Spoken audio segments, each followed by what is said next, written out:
Matindi ang away na itong dalawa na ito mga bossing at gusto kong pagtripan natin.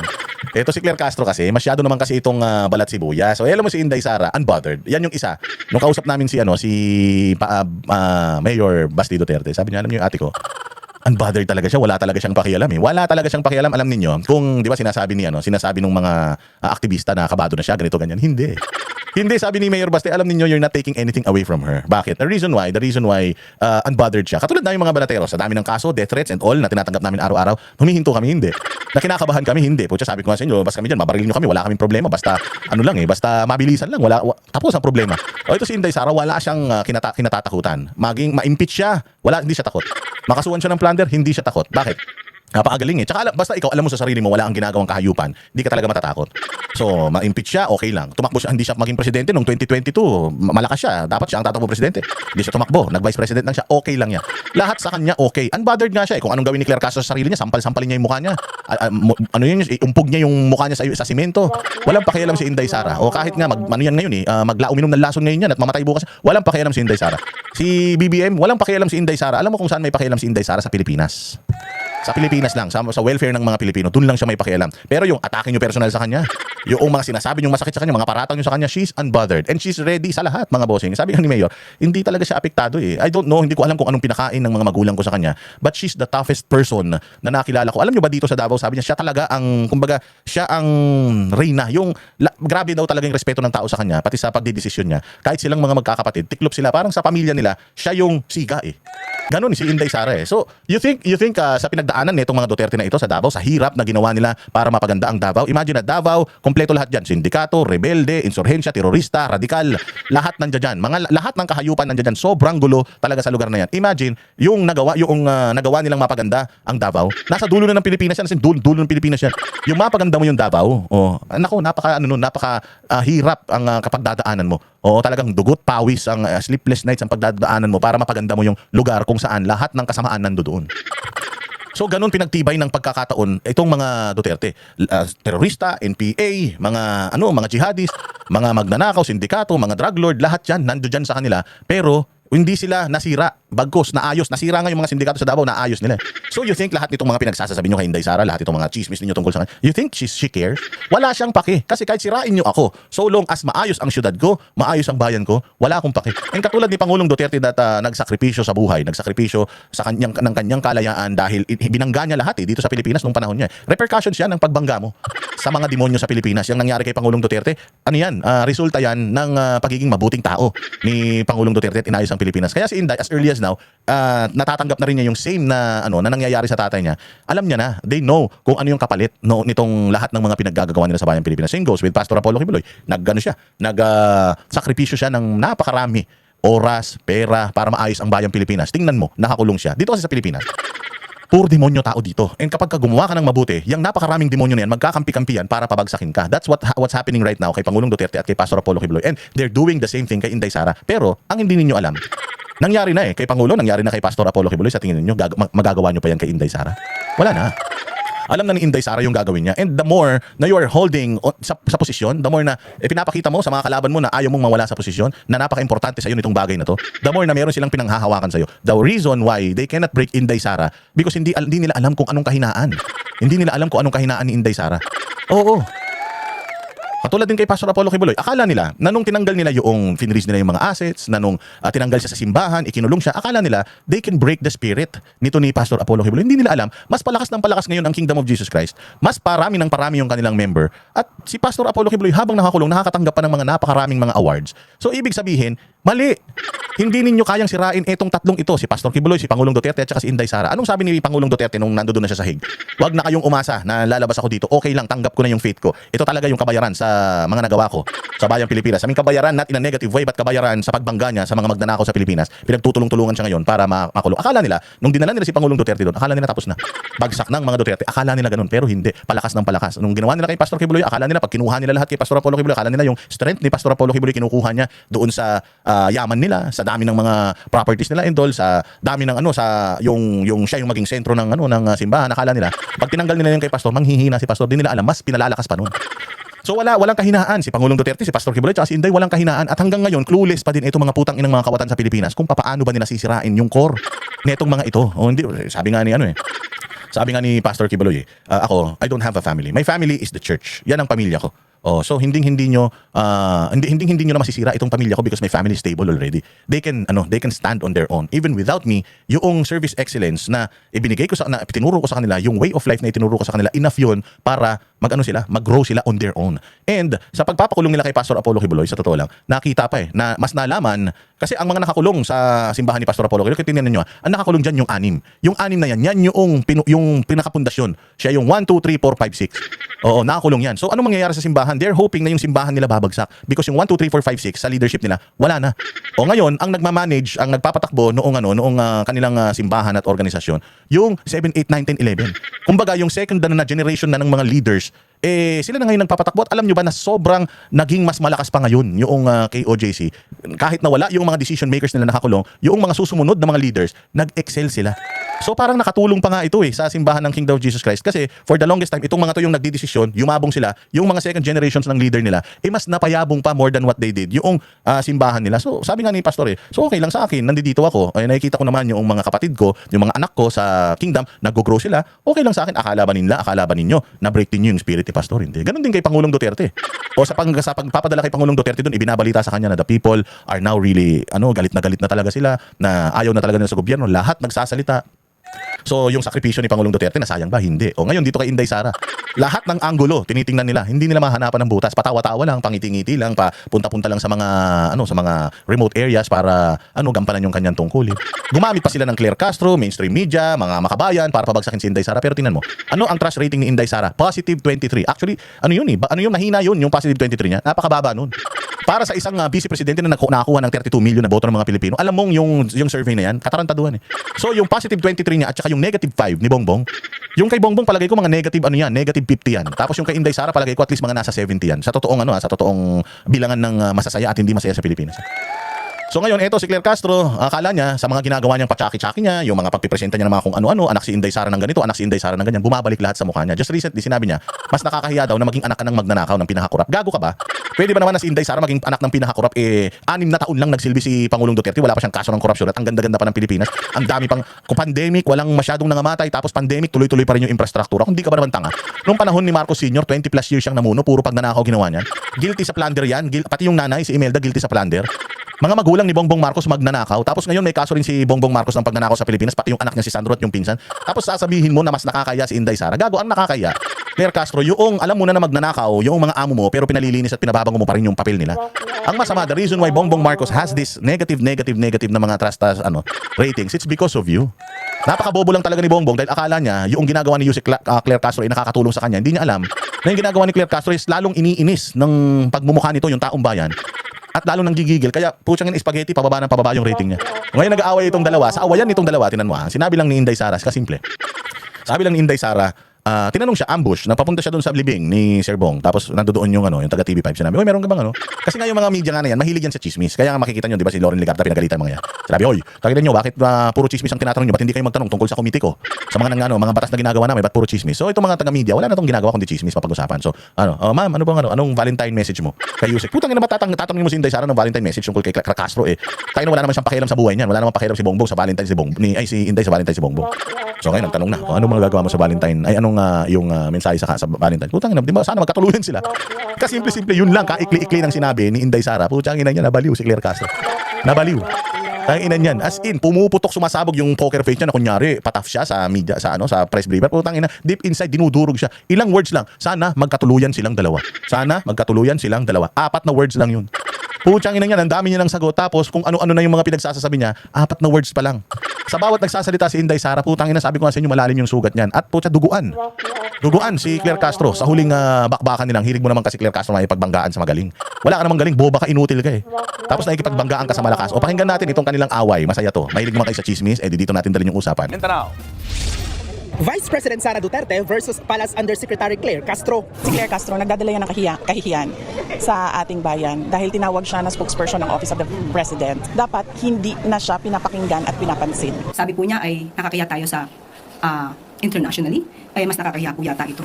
Dahil ito mismo ay na-news at nandiyan pa po ang kanyang mukha. Dala daw ng kahihiyan si Claire Castro.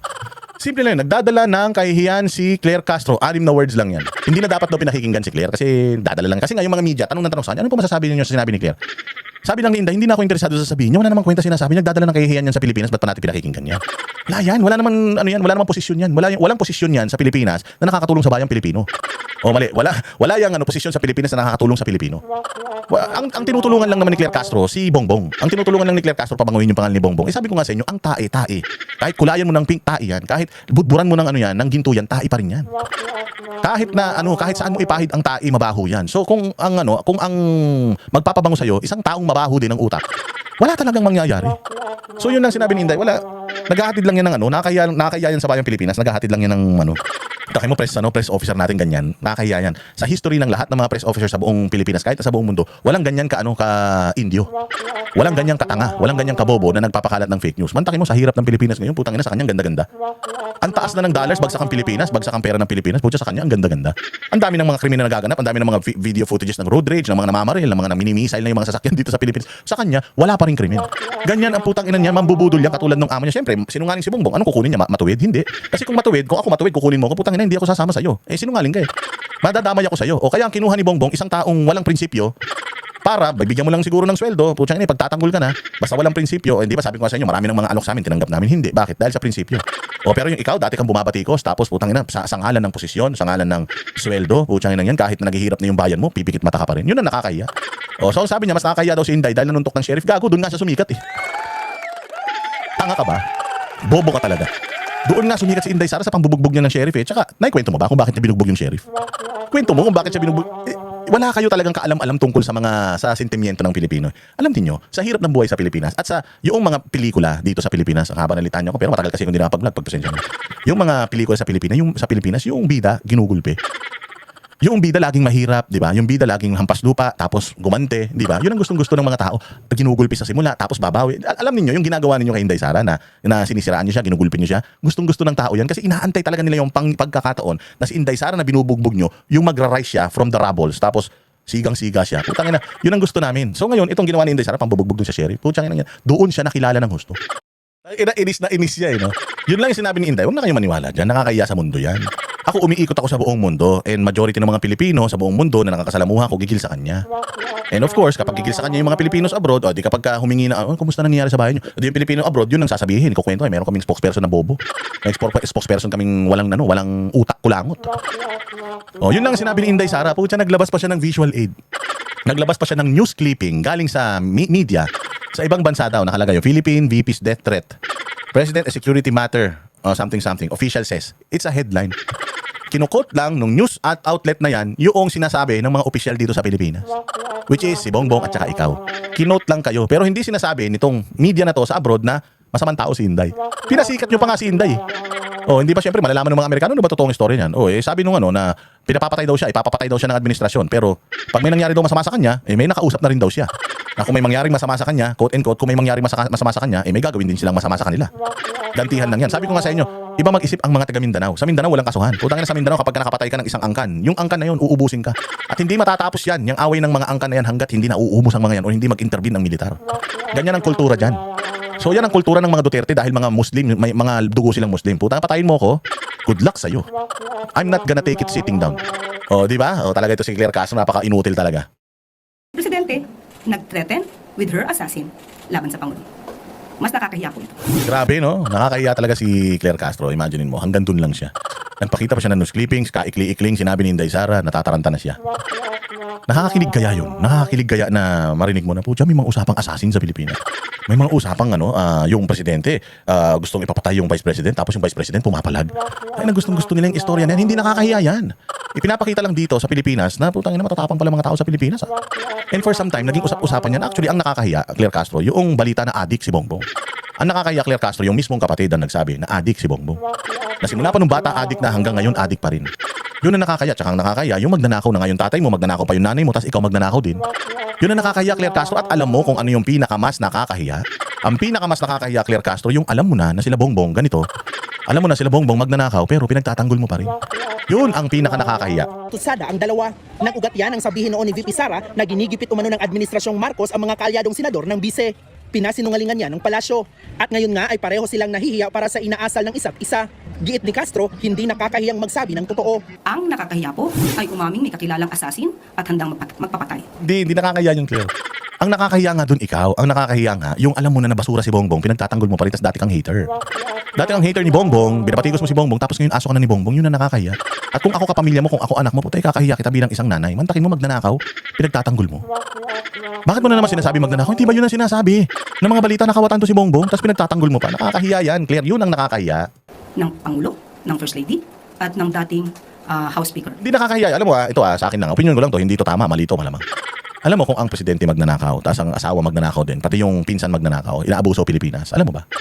Na kung yung mga yan bumulagta isang araw, alam mo ba ikatutuwa yan ng mga ninanakawan nila? Oo, ikatutuwa yan ng mga ninanakawan nila. Kaya nga sabi ko nga sa'yo, kung sa tingin mo, mahal ng Pilipino si Bongbong, bakit nung nangangayayat siya, bakit nung meron siyang parang colostomy bag, bakit nung parang nagkakasakit siya na hindi ninyo inilalabas yung totoong sakit niya, bakit sa tingin ninyo tuwan-tuwa yung mga tao? That's because basura ng tingin nila kay Bongbong. So hindi nakakahiya yun. Kung sabi nga nila, kung yung isang talahib na nakakasira sa pananim, tabasin mo, ikatutuwa yan ng nakakarami. Hindi ko sinasabing pinopromote ko na mamatay sila, patayin sila. Hindi. Halimbawa lang, let's say for example, itong tatlong subject na ito bangungutin. Hindi na huminga kinaumagahan. Wag patayin na, walang ganun mangyayari. Ayaw natin nun, ayaw natin ng krimen. Pero naturally, itong mga to, mategi. Matutuwa taong bayan. Bakit? Di umanong kawatan Di umanong magnanakaw sa flood control. Di umanong ganito, di umanong ganyan Mapapang-abuso O matutuwa ba taong bayan yan? Masisiyaan pa taong bayan yan. Ang nakakahiya po ay hindi gumalang sa order ng court at manuntok ng sheriff. Bawal po yan sa batas. Hindi, di sana na-disbar siya. Di sana, nag-file ka ng disbarment case sa kanya. Pero actually, merong disbarment case sa kanya doon. Ano siya Hindi nga siya na-disbar. Ibig sabihin, even the Integrated Bar of the Philippines, the Supreme Court, believes na yung ginawa niyang yun, tama. Or mali man sa mata ng iba, pero yung ginawa niyang yun is dahil sa pagpapatupad pa rin ng batas. Inutil. Bukod dyan, hindi rin pinalampas ng palasyo ang eksklusibong pahayag na ito ni VP Sara sa News 5. Unang-una ang tanong, meron pa bang bayan, meron pa bang Pilipinas na pag-uusapan sa taong 2028? Lubog na tayo sa basura, sa baha. Yun yung ikinakatakot ko na baka isang araw magising na lang tayo, wala nang maayos na gobyerno, magulo na ang bayan. Kung ang Di ba sinasabi nga natin na the Philippines is beyond repair. If Bongbong Marcos with yung manner niya ng paglilid ng bayang Pilipinas, sabi ko sa inyo, may issue na adik yan. Kung ang isang adik ang nagpapatakbo ng isang tahanan, maniwala kayo, basurang tahanan yan. Hindi ba? Ngayon, ang tanong, for the next 2.5 years or for the next 3 years, mga bossing, same na pagpapatakbo ng ginagawa ni Bongbong ngayon. Tingnan nyo from 2022 to 2026, lubog na lubog tayo. Imaginein mo, another 3 years of this or even worse? What's gonna happen to the Philippines? Kung alam mo yung papalit sa bayang Pilipinas sa 2028, hindi niya kayang i-recover yung Pilipinas. Kung iboboto mo, halimbawa, iboto mo si Risa, si Lenny, sa tingin mo, papaano nila ililift yung isang bayan na lubog? Ang gagawin ng mayan, ilulubog nila ng ilulubog ng ilulubog ng ilulubog. Dahil puro bobo yung inilalagay ninyo Let's say for example, ma-impeach si VP Sara, walang Duterteng tatakbo. With yung ginagawa ni Bongbong Marcos ngayon sa Pilipinas na inuubos ang resources, na inuubos, sinisip-sip lahat. Sinisip-sip lahat ng mga kailangan sip-sipin. Maniwala kayo, wala na yan. Walang mangyayari. Sigurado palubog tayo ng palubog ng palubog ng palubog. Walang presidente na kayang iahon yan. Kung matinong utak utak ni Risa, utak ni Lenny, ilalagay mo utak ni Bam. Utangin na yan. Sabi ko sa inyo, hindi, utangin na, palubog na rin naman to, palubugin na natin. Yun yung sinasabi ni Inday dito na wala ng Pilipinas by then. With the ginagawa ni Bongbong, and kung hindi siya magbabago at ipagpapatuloy niya itong galawang adik, wala nang mangyayari sa bayang Pilipinas. Kahit sinong presidente ilagay mo dyan, hindi niya na kayang i-recover yan dahil sa sobrang lalim ng kadimonyohan na ginagawa nila. Di ba? magkakatotoo, malamang mangyayari yan kung ang isang leader na iboboto sa 2028 ay isang Manchurian candidate. Isang puppet na isang bansa, baka nga maging probinsya tayo ng isang bansa. Huwag naman po sana. Yes. Maging probinsya tayo ng ibang bansa. Alam niyo, pag pumunta kayo sa mapa ng Pilipinas, yung China nandito. Alam mo ba sa mapa ng Pilipinas, yung ganito, yung nakaharap sa dagat, puros kampo ng Amerika. Galit na galit tayo. Ayaw natin masakop tayo ng China. Pero putang ina, yung Amerika, nasa Pilipinas na. Pinabayaan natin na masakop tayo ng Amerika. Gago. Ilang EDCA sites yung binigay ng amo mo sa Amerika? Putang ina, siyam. Inutil ka. Sino ang tuta ng isang bansa? Putang ina ka. Alam mo, nung panahon ni Pangulong Duterte, hindi nga nakaporma yung mga kano. Tapos ngayon, nung panahon ni Bongbong, puta siyam na EDCA sites ang binigay nila sa mga natin sa kano. Tapos tayo pa nagbabayad ng maintenance diyan sa mga kampo na yan. Tapos sasabihin mo, tuta. Si Inday Sara, tuta ng anong bansa? Ano na naman bansa? Walang hiya. Kayo nga ang tuta ng Amerika eh. Tapos sasabihin nyo, si Inday Sara. Lahat talaga nung ipinapahid nila kay Inday, sila gumagawa. Nakakadiri talaga. Bulag daw ang bise dahil hindi nito nakikita ang ginagawa ni Pangulong Bongbong Marcos. Nakakalungkot lamang dahil yan ay galawang Duterte. Showing the characteristics of an emotional vulture. Isang buitre. Kinagalit na galit siya. Hindi yung analogy niya. Yung mga ginagamit niyang salita, hindi na connected. Manchurian candidate. Vulture, emotional. Ano yung emotional vulture? Ano yun? Hindi ko magets yun. Emotional vulture. Putang inang yan. Manchurian candidate. Hindi naiintindihan niya ng mga Pilipino, ma'am. Speak the language of the Filipinos. You cannot articulate it na maintindihan ng Pilipino. You want to sound intelligent. Gagamit ka ng mga ganyang term na feeling mo naman natatalinuhan sa'yo. Tao, gago. Nakanganga sila, ha? Sino sabi nito?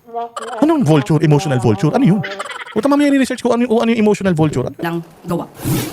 Hindi rin nagustuhan ni Castro ang naging pabirong Valentine's message ni VP Sara sa kanya at kay PBBM. Giit ni Castro, pareho silang pamilyado ni Pangulong Marcos kaya hindi ito dapat nagiging biro. Biro nga eh. Biro nga eh. Matakim. Sabi ko kasi dapat magalit ka dun sa nagtanong sa kanya. Ma'am, ano bang mensahe mo sa kanila sa Valentine's? Putang ina niyan. May asawa na kayong parehas. Tinanong pa siya nung reporter anong mensahe niya sa Valentine's. Ano sasabihin ng reporter? Oh, hindi sasabihin ng reporter, sasabihin niya sa reporter, ha? Ang mensahe ko sa kanila, hindi naman una, hindi kaming close. Ayaw ko sa kanilang pareho. O sabagay, ayaw ko sa kanilang pareho, tapos naglalandian sila, o di bahala sila sa buhay nila, gusto nila magkatuluyan sila. Obvious naman kasi Claire, na medyo malandi ka kapag parang kinikilig ka ba, parang kang kinikiliti sa puwet kapag kasama mo si Bongbong. Tsaka obvious naman na yung pagtatanggol mo kay Bongbong, more than ng pagtatanggol ng pamilya niya sa kanya. So, sa sobrang parang feeling ng tao, yung pagtatanggol mo kay Bongbong, dahil kahit mali na, mabantot na, pinababango mo pa rin, parang mahal na mahal mo siya masyado. Kaya nga, ang wish ni Inday Sara, magkatuluyan kayo. Kasi mukhang hindi mo pa nga ipagtatanggol yung mister mo nang katulad ng pagtatanggol ni Bongbong, pagtatanggol mo kay Bongbong samantalang yung mister mo, asawa mo yan, yung mister mo, ilan ang anak niyo yan, yung mister mo, naglalabing-labing, nagchuchuktakan kayo niya. Pero parang mas pinagtatanggol mo or ipagtatanggol mo pa si Bongbong kaysa sa asawa mo O kaya sabi ni Inday, para matapos na lang yung panayam, sana magkatuluyan silang dalawa. O ngayon, mali naman pala yun. Hindi naman pala, may asawa ka pala, may asawa rin si Bongbong. Ayun na nga, may asawa kayong dalawa, kaya tigil nyo na yan. Hindi yung paglalandian nyo sa mga vlogs nyo, tigil nyo na yan. May mga asawa kayo parehas, di ba kayo nahihiya? Kaya galit na galit siya, gigil na gigil siya dito na sa sinabi ni Inday Sara, hindi magkatuloy siya. Sabi ko napaka-epektibo talaga ni Inday Sara, banateros talaga si Inday. Tang-inang niya, nagalit siya Ito po bang leader, tulad ni VP Sara, ang dapat nating hangaan? Oo. Siya talagang dapat namin hangaan. 32 million ang bumoto sa kanya at napakarami ng mga Pilipino ang gustong-gusto siya. At dapat nating ilagay sa pedestal. Ang anumang salitang nagagalit Tangina, wala na siya masabi. Tangina, gigil na gigil siya talaga. Sino ngayon ang mukhang Chucky? Tangina, gigil na gigil siya. Ilan lang yun, Sana magkatuluyan silang dalawa. Apat na salita lang. Putsang ina, ang dami niya ng mga pinagsasabi. Emotional vulture. Ito ba ang gusto natin, Presidente? sa kanya ay puro paninira, puro insinuation. Parang ikaw din. Ganyan lang din ginagawa mo. Puro paninira, insinuations, puro pagbatikos. Yan lang din naman ginagawa mo. Wala ka naman ng ibang ginagawa kundi sirain sila. Tapos kapag ikaw yung ginanon, iiyak ka. Huwag ganun, ma'am. Huwag balat sibuyas. Pangit ka na nga, maarte ka pa. Puro ka-immoralidad. Ang Pangulo po ay mayroong pamilya. Mapagmahal na asawa. Mabuting ama. At ako rin po ay may pamilya. So sa isang tulad na ni Vice Presidente, Wala kasi siyang pake. Kung may pamilya ka, si Bongbong may pamilya, wala siyang pake. Oh, may pamilya ka pala. Ba't ka nasaktan sa sinabi niya? Madali lang naman sagot dun eh. Ay malabo naman kasi yun eh, na magkainlam. Hindi na dapat pinapansin yung mga ganun. Besides, joke man lang niya siguro yan. May pamilya ako, may pamilya si Bongbong. Hindi naman magkakatotoo yan. Hindi na natin dapat pinag-uusap. Dapat ganun lang, hindi. Talagang apektado si ate. Talagang putang ina, bumubula ang bibig ni ate. Talagang parang putang ina, mahihimatay na si ate. Pucha yan. Sabi ko nga sa iyo, Claire Castro, dito sa palitan nyo na to, pinagtatawanan ka ni Inday. Sabi ni Inday, tinan mo, putang ina, gigil na gigil si Tangaw. Gigil na gigil si Gago. Yan lang yung sinabi ko, magkatuluyan sila, naiinis siya. Ako nga sinasabi niyo ako, magnanakaw ako, Inday Lustay, kang ano-anong binabato niyo sa akin kahit walang katotohanan. Nakikita niyo ako nagbe-breakdown, nagme-meltdown katulad nito.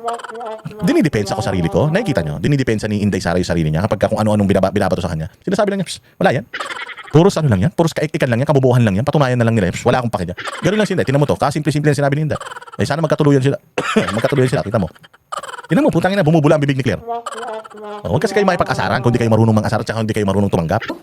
ito po ay napakababa bilang babae. Panawagan tuloy ni Yusek sa mga kaalyado ng bise. Isang hiling. Maaari niyo po bang turuan ang Vice Presidente sa kanyang communications? Bigyan niyo po ng Comms 101. Wow, Comms 101. Gago, ikaw ngayon binabatikos dahil wala kang Comms 101. First off, hindi ka marunong ng pronunciation, wala kang mali-mali grammar mo. Bobo ka, abogado ka naturingan pero tanga ka. At hindi mo na i-communicate sa tao yung mga magagandang nagagawa ni BBM. Ito sa mga pinagsasabi mo, anong nagawa niya sa bayan? Sa mga pinagsasabi mo na yan, anong nagawa niya sa Pilipinas? Wala.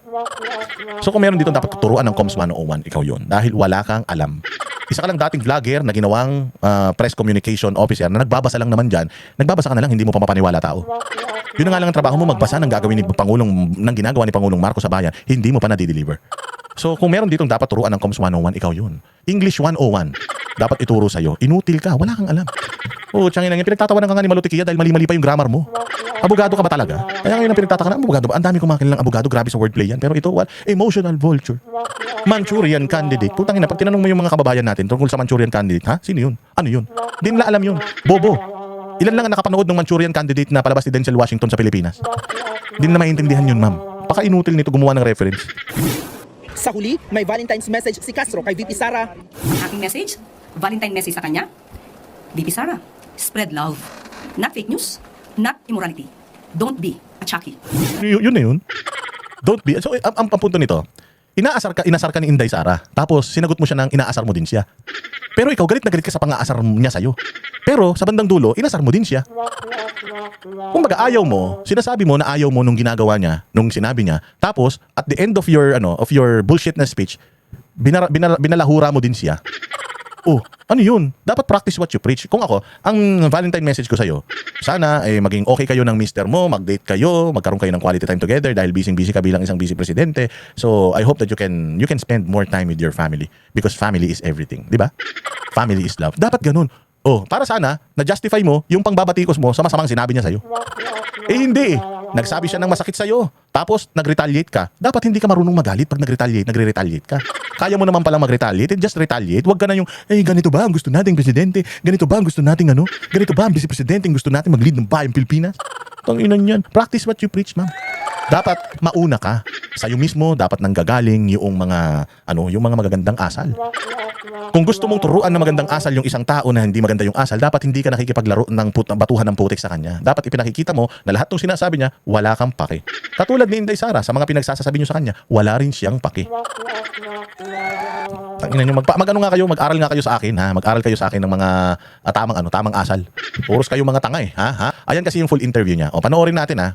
May niluto din United Opposition para labanan ka daw sa 2028 presidential elections. And possibility na si Senator Riza or si Mayor Lenny Robredo yung itatapat kung sila yung tatakbong standard bearer ng United Opposition na niluluto. Assuming na meron pa tayong bayan, Ang plans mo sa 2028 elections, tatakbo ka ba for president? Or kailan ka mag-decide kung tatakbo or hindi talaga? kano sa ganito nagsulti ko nga maghatag ko sa ako ang desisyon? Sa this year, 2026 Oo, naman din nagtubag din ha. 2026 naman. Sige. Madre ang ano?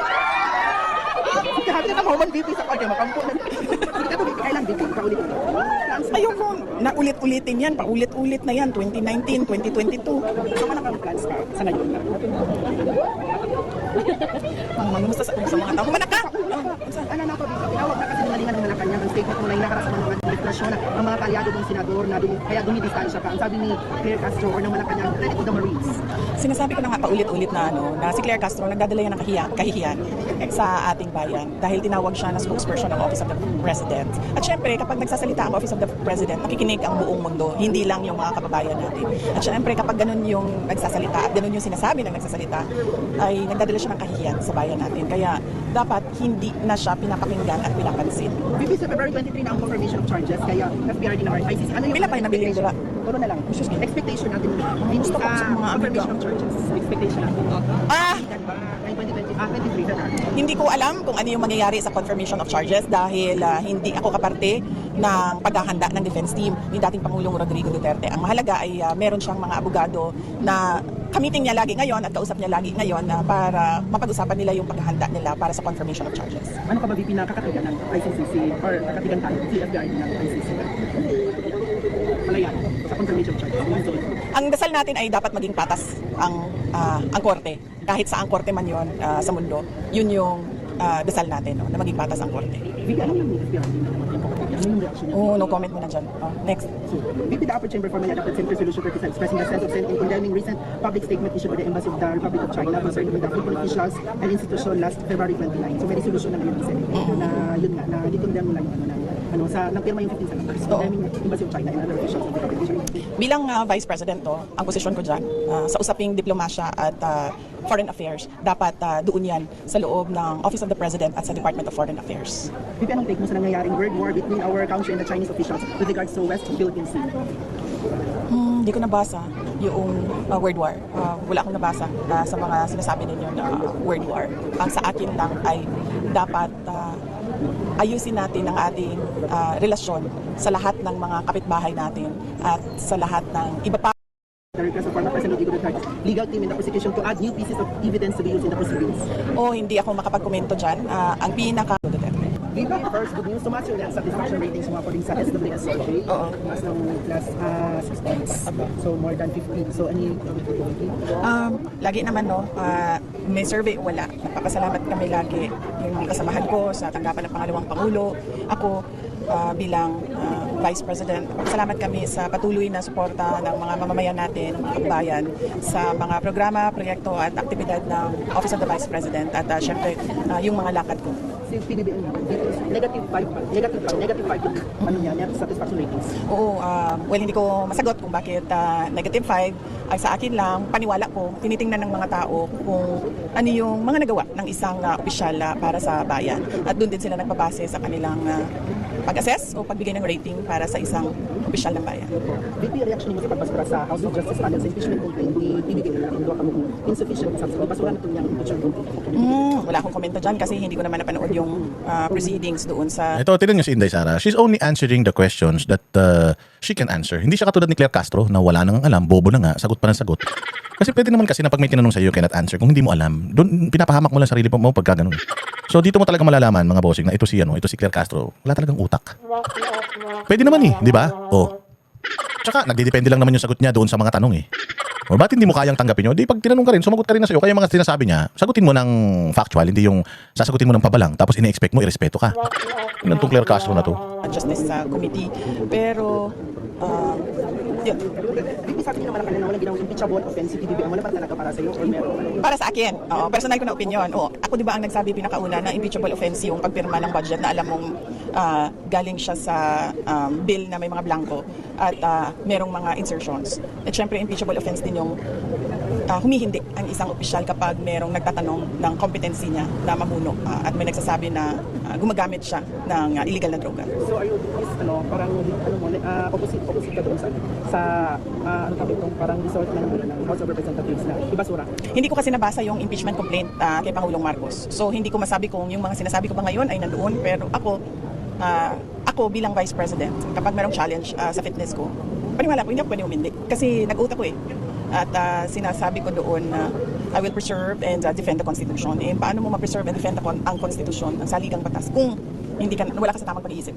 VP, nag-file ang religious group ng third impeachment complaint against you.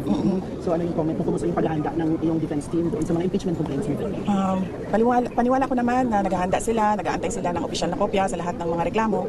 Mga sinasabi ko doon na I will preserve and defend the Constitution. Paano mo ma-preserve and defend ang Constitution, ang saligang batas, kung hindi ka, wala ka sa tamang pag-iisip? VP, nag-file ang religious group ng third impeachment complaint against you. So ano yung comment mo? Kumusta yung paghahanda ng iyong defense team doon sa mga impeachment complaints mo? Paniwala ko naman na naghahanda sila, nag-aantay sila ng opisyal na kopya sa lahat ng mga reklamo. At ang sa akin lang ay hindi ako nagkulang ng paghahanda sa kung anumang mangyaring mga impeachment dahil noong nakumpirma ko mula sa opisina ni dating Speaker Martin Romualdez na totoo nga pinag-uusapan sa loob ang impeachment ay naghanda na rin ako. Kumuha na ako ng defense team. Yun. Di ba? Malulupit kasi talaga yung mga binitawang salita dyan ni Inday Sara. Enough para talagang bumula ang bibig nito ni Auntie Claire. Oo, walang hiya na yan. Minsan, kailangan kapag marunong kang bumatikos, marunong ka rin tumanggap ng batikos.